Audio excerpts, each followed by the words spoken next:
आप सभी भाई बहनों का धर्म दर्शन की ज्ञान संदेश कक्षा में एक बार फिर स्वागत है। आज की चर्चा एक जागृत अवस्था को लेकर करने जा रही है। अक्सर हम अपनी चर्चाओं में बार बार इस बात को जोर देकर समझाते हैं कि ब्रह्म मुहूर्त या उस समय विशेष से पूर्व जगना चाहिए, उठ जाना चाहिए। हालांकि हम उठने की स्थितियों को स्थूल शरीर से और जगने की स्थितियों को मन बुद्धि के स्तर पर जोड़ते हैं।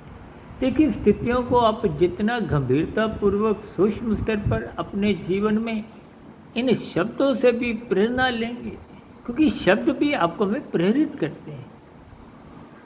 जहाँ तक संभव है ब्रह्म मुहूर्त में उठिए, आपके स्वास्थ्य के लिए यानी कि स्थूल शरीर के लिए भी लाभदायक है। इसलिए तो पूरे संसार में अंतर्राष्ट्रीय स्तर पर 21 जून योग दिवस के रूप में मनाया जाता है।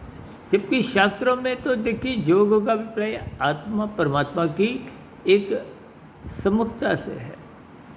आत्मा ज्ञान स्वरूप है, परमात्मा आनंद स्वरूप है। ये भौतिक शरीर पृथ्वी जल अग्नि वायु आकाश का बना, ये मात्र एक साधन है। इन सभी स्थितियों को आपको ज्ञानपूर्वक समझने के लिए यथार्थ ज्ञान शास्त्रों को पढ़ना चाहिए, अन्यथा गुरु के प्रवचनों को आप सुनो। शास्त्रों में तो एक एक बात, एक एक शब्द बहुत ही एक नपतुला तोल तोल के कहा गया, ताकि आपके हमारे जीवन में किसी भी प्रकार की समस्या नहीं आए, दुख में स्थितियाँ नहीं बने। क्योंकि जगत तो दुखालय है। इस दुखालय स्थिति को तो स्वयं भगवान श्री कृष्ण जी ने गीता में समझाया है। लेकिन आप और हम इस जगत को ही सुखालय बनाने के दृष्टिकोण से अपने मिले हुए जीवन के अनमोल अवसर को खो देते हैं।